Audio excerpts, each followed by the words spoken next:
अस्सलाम वालेकुम। आप देख रहे हैं केजी स्पीक्स और हाजिर हैं हम आपकी खिदमत में एक नई वीडियो के साथ।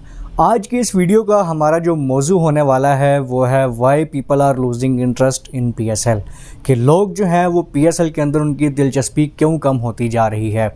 अब ऐसा क्यों लगा हमें, तो भाई पीएसएल के लीग स्टेजेस के मैचेस जो हैं वो कंप्लीट हो चुके हैं और अभी तक जो लोगों का टर्न आउट रहा है ग्राउंड्स के अंदर वो काफ़ी मायूस कौन रहा है।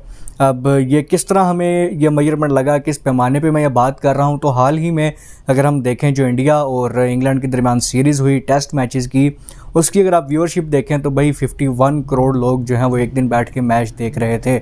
और दूसरी जानिब पाकिस्तान पीएसएल के अंदर कराची के अंदर भाई स्पेशली मुश्किल से 4-5 हज़ार लोग जो हैं वो ग्राउंड के अंदर मैच देख रहे थे। अब यहाँ यकीनन आपका ये सवाल तो होगा कि वो तो ऑनलाइन व्यूअरशिप की बात है और यहाँ ग्राउंड के अंदर बात हो रही है, तो भाई ग्राउंड के अंदर की रियलिटी भी कुछ ज़्यादा मुख्तलिफ नहीं है। वहाँ 15 से 17 हज़ार या इससे ज़्यादा ही आवाम जो है वो एक दिन आती रही है मैच देखने के लिए। और दूसरी जानिब पीएसएल जो कि लीग है, T20 मैच है, वहाँ सिर्फ 5-7 हज़ार लोग मुश्किल से मैच देखने आते रहे हैं पीएसएल के अंदर।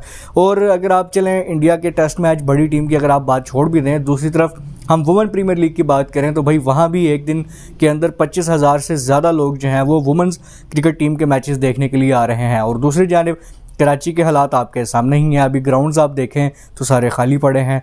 और लाहौर मुल्तान का क्राउड फिर कुछ बेहतर आता रहा है, लेकिन इनकी कैपेसिटी ओवरऑल वैसे ही बहुत कम है। लाहौर की आप देखें तो 27,000 लोगों की बस कैपेसिटी है, मुल्तान की 28,000 की और कराची का जो है वो 34,000 की कैपेसिटी है। लेकिन इसके बावजूद आवाम जो है वो ज़्यादा नहीं आती रही। लाहौर और मुल्तान के चंद मैचेस के अलावा वहाँ भी जो है वो काफ़ी क्राउड कम ही हमें देखने में मिला। कुछ मैचेस हाउसफुल गए ज़रूर, लेकिन ओवरऑल जो है वो रेशो लोगों की कम ही रही है। और कराची में तो भाई बहुत ही कह लें कि आप बुरे हालात हैं कि वहाँ तो मैक्सिमम अभी तक मेरे ख्याल से सबसे ज़्यादा जो क्राउड देखा है मैंने वो 7-8 हज़ार देखा होगा और इससे ज़्यादा जो है वो लोग मैचेस देखने नहीं आए। अब इसकी रीज़न क्या हो सकती है, क्या इसमें फैक्टर्स इन्वॉल्व हो सकते हैं, वो कुछ मैंने अपने तौर पे नोटिस किए हैं, वो आपके साथ मैं शेयर करता हूँ। तो पहले नंबर पे भाई मेरे ख्याल से तो सबसे इम्पॉर्टेंट फैक्टर जो इसमें कह लेंगे जिसका रद्द-ए-अमल है वो है हमारी इकोनॉमिक कंडीशन। इस वक्त पाकिस्तान के लोगों की परचेजिंग पावर की अगर मैं बात करूँ तो भाई महंगाई आजकल अपने अरूज पे है, अपने जोबन पे है और लोगों के पास खाने पीने को पैसा नहीं है और वो कहाँ जाके ऐसे हालात में मैचेस देखेंगे। तो पहले नंबर पे सबसे ज़्यादा जो चीज़ इफ़ेक्ट कर रही है इस पीएसएल को मेरी नज़र में वो हमारी इकोनॉमिक कंडीशन ही है। दूसरे नंबर पे अगर मैं बात करूं तो आई गेस पीएसएल ये इस सिनारियो में हो रहा है कि जहां पॉलिटिकल हमारे हालात जो थे वो कुछ ज़्यादा बेहतर नहीं। इलेक्शन एक तो ऐसे माहौल में हुए और इसी में दूसरी तरफ पीएसएल जारी था और इलेक्शंस भी आपने देखा काफ़ी कंट्रोवर्शियल हुए, जिसकी वजह से वैसे जो है पीएसएल की हाइप नहीं बन सकी। और ज़्यादातर जो ख़बरें वगैरह या जिस तरह आप कैंपेन्स वगैरह देखते हैं पीएसएल के हवाले से वैसे नहीं हो सकी और ख़बरों में और बाकी सब जगह की जीनत जो है वो हमारी पॉलिटिक्स ही बनी रही। तो वहाँ से भी लोगों का जो है वो काफ़ी मेरे ख़्याल से रुझान क्रिकेट से हटा। और तीसरी तरफ मैं अगर बात करूँ तो मेरी नज़र में इस पीएसएल के अंदर स्टार पावर की कमी भी एक वजह है कि लोग जो हैं वो ग्राउंड्स में मैचेस देखने नहीं जा रहे। उसकी रीज़न ये भी हो सकती है कि हाल ही में पाकिस्तान की टीम भी कुछ अच्छा परफॉर्म नहीं कर रही। आप एशिया कप देख लें, वहाँ हम बुरी तरीके से बाहर हुए। अब वर्ल्ड कप देख लें, वो भी हमारा नाकाम रही कैंपेन और ऑस्ट्रेलिया के अंदर टूर नाकाम रहा और न्यूजीलैंड का टूर भी नाकाम रहा। तो रिसेंट पास्ट में पाकिस्तान की परफॉर्मेंस भी कोई इतनी अच्छी नहीं थी कि लोग जो हैं वो उससे इम्प्रेस होकर मैचेस देखने के लिए आए। तो लोग काफ़ी बददिल से थे। और रिसेंटली भी आपने देखा कि बाबर आजम जो कि हमारे स्टार प्लेयर हैं उन पर भी काफ़ी तनकीद होती रही, लेकिन अब पीएसएल के अंदर चूँकि उनकी परफॉर्मेंस कुछ बेहतर चल रही थी तो वो कुछ क्राउड पुल करने में कामयाब हुए हैं।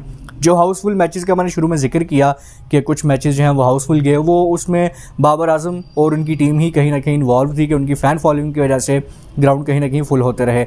और उसके अलावा मैं बात करूं तो कहीं भी किसी भी टीम के अंदर कोई ऐसा बड़ा खिलाड़ी मुझे नज़र नहीं आया कि हम कहें कि यार इसकी खातिर मैच देखने जाना चाहिए। ओवरऑल ओवरसीज़ खिलाड़ियों की भी मैं बात करूं तो उसमें भी आपको बड़ा नाम नज़र नहीं आएगा। गो के रसी वंडर डुसन, रीज़ा हैंड्रिक्स और इस तरह के मज़ीद खिलाड़ी खेल रहे हैं, लेकिन वैसे वो स्टार नहीं है कि जिनको देखने के लिए लोग स्पेशली आएँ ग्राउंड के अंदर मैचेस देखने। तो बाबर आजम के बस मैच में लोग आ जाते हैं, लेकिन अब बाबर को हर टीम में तो नहीं खिलाया जा सकता और हर मैच पेशावर ज़ल्मी का तो नहीं हो सकता। दूसरी तरफ मैं बात करूं तो पोलार्ड और कॉलिन मनरो एक ऐसे नाम है कि शायद जो कुछ बड़े नामों में आते हैं, लेकिन बस इन दो के होने की वजह से आई गेस वैसे जो है वो लोग नहीं आ रहे। और इन दो का भी मैं अगर बताता चलूँ तो 3-4 साल से ज़्यादा हो चुका है कि इन्होंने अपने मुल्क के लिए क्रिकेट खेली हो। और दूसरी तरफ पोलार्ड तो अब लीग क्रिकेट्स के अंदर भाई कोचिंग के फ़राइज़ सर अंजाम दे रहे हैं और यहाँ वो एज अ प्लेयर खेल रहे हैं, तो कहीं ना कहीं पॉपुलैरिटी में वहाँ भी फ़र्क आता है। तो ये भी एक चीज़ थी कि स्टार प्लेयर्स वहाँ मौजूद नहीं हैं। अब स्टार प्लेयर्स क्यों नहीं है, इसकी भी रीज़न आई गेस कि बहुत ज़्यादा T20 लीग्स का होना है। और आप देख लेंगे जैसे हमारी लीग से जस्ट पहले ही IL T20 भी चल रही थी और बांग्लादेश प्रीमियर लीग भी चल रही थी, और उससे पहले जस्ट बिग बैश ख़त्म हुआ और हमारे PSL के फ़ौरन बाद ही जब IPL भी स्टार्ट हो रहा है। तो लोग अब कैसी लीग देखना चाहते हैं कि जिसमें बड़े बड़े स्टार्स मौजूद हों, और स्टार्स में यकीनन फॉरेन प्लेयर्स होंगे। और फॉरेन प्लेयर्स आजकल जिस चीज़ को आप कह लेंगे वैल्यू करते हैं वो है कि कितना उनको पैसा मिल रहा है और कितनी क्वालिटी क्रिकेट उनको देखने में मिल रही है खेलने के लिए। तो बात करूं तो IL T20 में आपने देखा अच्छा खासा पैसा इन्वॉल्व है, बांग्लादेश प्रीमियर लीग के अंदर भी अच्छा खासा पैसा इन्वॉल्व है, क्योंकि वहाँ भी हमने देखा कि बड़े वेस्ट इंडीज़ के प्लेयर्स और इधर उधर से सारी बड़ी टीमों के प्लेयर्स जो हैं वो मौजूद थे। बिग बैश में तो मौजूद ही होते हैं, और IPL तो आपको पता है सारे लोग क्योंकि ख्वाहिश होती है हर प्लेयर की कि भाई हम IPL लाजमी खेलें। तो वहाँ PSL जो है वो काफ़ी एक छोटी लीग बन के रह जाता है, क्योंकि तीसरे चौथे सीज़न से लेके अब तक हमारी जो प्लेयर परचेज़ करने की विंडो रखी है, वॉलेट रखा है, वो उसकी प्राइस सेम टू सेम है। कहीं ना कहीं आपको वो बढ़ाने की ज़रूरत है। ये टीम ओनर्स को, फ्रेंचाइजीज़ को और PCB को सोचना होगा कि अगर आने वाले वक्तों में इनको PSL को मज़ीद बड़ा बनाना है और इतनी लीग आपके इर्द गिर्द क्रिकेट हो रही हो, लीग क्रिकेट, तो कहीं ना कहीं आपको प्लेयर्स को अपनी तरफ अट्रैक्ट करने के लिए थोड़ा ज़्यादा पैसा करना पड़ेगा। कहीं ना कहीं आपको ऐसी पॉलिसी रखनी चाहिए थी कि 1 साल 2 साल बाद आप जो हैं वो ज़्यादा पैसों के थ्रू जो है वो खिलाड़ियों को परचेज़ कर सकें। लेकिन पिछले 4-5 साल से सेम वॉलेट जो है वो हर फ्रेंचाइज के लिए रखा गया है कि जी इसी के अंदर अंदर आपने टीम खरीदनी है। दूसरी तरफ देखें तो IL T20 और IPL के अंदर भाई हर साल इतना बजट बढ़ता है, और जब वो इतना पैसा ऑफर करेंगे तो जाहिर सी बात है खिलाड़ी वहाँ खेलना प्रेफर करेंगे। तो ये एक बड़ी रीजंस थी चंद एक जो मुझे लग रहा था कि जिसकी वजह से हमारा क्राउड वहाँ नहीं आ पा रहा। उसकी बाद फॉरेन प्लेयर्स की बात तो हो गई। अब मैं बात करूं ग्राउंड्स की हालात की भी, तो भाई वो कंडीशंस भी आपके सामने थी कि ग्राउंड्स की जो है वो इतनी अच्छी कंडीशन भी नहीं, सिटिंग प्लान्स वगैरह उतने जो है वो अच्छे नहीं, और कहीं ना कहीं जो लोगों का ग्राउंड में पहुंचने तक की जो उनको मुश्किलात होती हैं वो भी काफ़ी इसकी बड़ी रीज़न बन रही हैं। और कराची वालों का तो स्पेशली यही कहना है कि जी हम जिस हालात में हमें मैच देखने जाना पड़ता है उससे अच्छा भाई घर बैठ के देख लो, क्योंकि पूरा दिन उसमें ज़ाया होता है। आपको मैच से 4-5 घंटे कबल जो है वो जाना पड़ता है स्टेडियम की तरफ, और कहीं दूर दूर पार्किंग करके पैदल आपको जो है वो मार्च करना पड़ता है स्टेडियम की तरफ। और उसके बाद कोई भी जो है वो आप सहूलत की अपनी चीज़ नहीं ले जा सकते, वाईफाई वहाँ अवेलेबल नहीं होता, नेट नहीं अवेलेबल होता, खाने पीने की चीज़ वो आप कैरी नहीं कर सकते। तो काफ़ी जो है वो मुश्किलात होती हैं।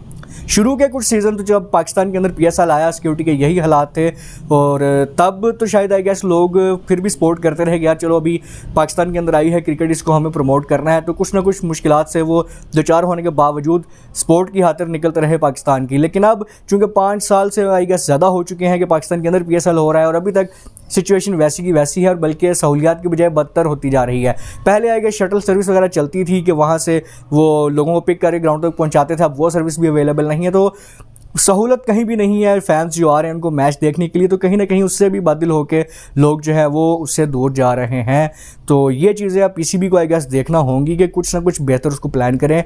ठीक है सिक्योरिटी रीजंस अपनी जगह, लेकिन लोगों की सहूलत का भी कुछ ना कुछ बंदोबस्त जो है वो करना चाहिए। उसकी दूसरी तरफ मैं अगर देखूं तो एक काफ़ी जो एक चीज़ हुई जिसने PSL का काफ़ी नुकसान किया, वो थे चंद स्पॉन्सर्स जो कि आजकल जिनके बाइकआउट का ट्रेंड चल रहा है, जैसे KFC और पेप्सी वगैरह, इन सब के बाइकआउट का काफ़ी ट्रेंड चल रहा है। और आपको पता ही है कि पाकिस्तान में ऐसी कुव्वतें, ऐसे अनासर, ऐसे बाइकआउट जब चलते हैं तो उसका क्या इम्पैक्ट होता है। तो वो भी मेरी नज़र में एक कहीं ना कहीं इम्पैक्ट डाल रहा है कि PSL उस तरह सक्सेसफुल नहीं है, क्योंकि बाइकआउट PSL और बाइकआउट KFC और तमाम उन स्पॉन्सर्स के बाइकआउट का ट्रेंड चल रहा है। तो काफ़ी हद तक लोग जो हैं उसकी वजह से भी मैच देखने नहीं आ रहे। लेकिन मेरी नज़र में ये एक माइनर सी रीज़न है। बाकी जितनी रीज़न्स मैंने बताई उनमें मेरी नज़र में टॉप पे जो मुझे लगा कि जो रीज़न्स थी जिसकी वजह से ये PSL में लोग इतने इंटरेस्टेड नहीं, वो सबसे पहले तो भाई इकोनॉमिक कंडीशन ही है पाकिस्तान की, और पॉलिटिकल कंडीशन जो चल रही है हमारी वो, और स्टार पावर्स की जो है, स्टार प्लेयर्स की कमी का होना। तो ये चंद रीज़न्स थी जो मुझे लग रहा था कि जी इसकी वजह से काफ़ी ये PSL वो सक्सेसफुल नहीं हो पाया। लेकिन आने वाले वक्त के लिए मेरी तरफ से तो राय यही होगी, या मेरा मानना यह है कि अगर PSL को आपको सक्सेसफुल बनाना है तो कुछ बेहतर इक़दाम करने होंगे। कहने के तो हम कहते हैं जी PSL हमारी जो सबसे अच्छी लीग है दुनिया की, और दूसरे नंबर पे हम अपने आप को रैंक कर रहे होते हैं, लेकिन हकीकत में माली तौर पे छठे नंबर पे PSL के जो है वो रैंक है। पहले नंबर पे तो यकीनन IPL है, उसके बाद फिर BBL, Bangladesh premiere league, ILT20, ये सब आपसे आगे हैं। तो इतने कम पैसे अगर आप प्लेयर्स को ऑफर करेंगे तो फिर शायद कोई नहीं आएगा। तो PCB को ये चीज़ें सोचनी होंगी कि भाई अगर इसी तरह पॉपुलैरिटी में डिक्लाइन आता रहा PSL की तो ये काफ़ी नुकसानदेह चीज़ साबित हो सकती है पाकिस्तान क्रिकेट के लिए भी। तो आइंदा के लिए यकीनन बेहतर लायामिल बनाने की ज़रूरत है, और मुझे उम्मीद है कि जितने बड़े हैं PCB के भाई वो सर जोड़ के बैठेंगे और कुछ ना कुछ इसका सद्देबाब ज़रूर करेंगे। तो इसी के साथ भाई अच्छी उम्मीद के साथ कि होपफुली के नेक्स्ट ईयर्स जो PSL होंगे उसमें कुछ बेहतर प्लानिंग के साथ हमें बेहतर जो है वो टूर्नामेंट देखने को मिलेगा। मुझे अब दें इजाज़त, मिलेंगे आपसे अपनी अगली वीडियो में। लेकिन जाने से पहले अगर आपने चैनल को सब्सक्राइब नहीं किया तो चैनल को सब्सक्राइब करें, लाइक करें और शेयर करें अपने फ्रेंड्स के साथ। मिलते हैं हम आपसे अपनी अगली वीडियो में। टेक केयर, अल्लाह हाफिज़।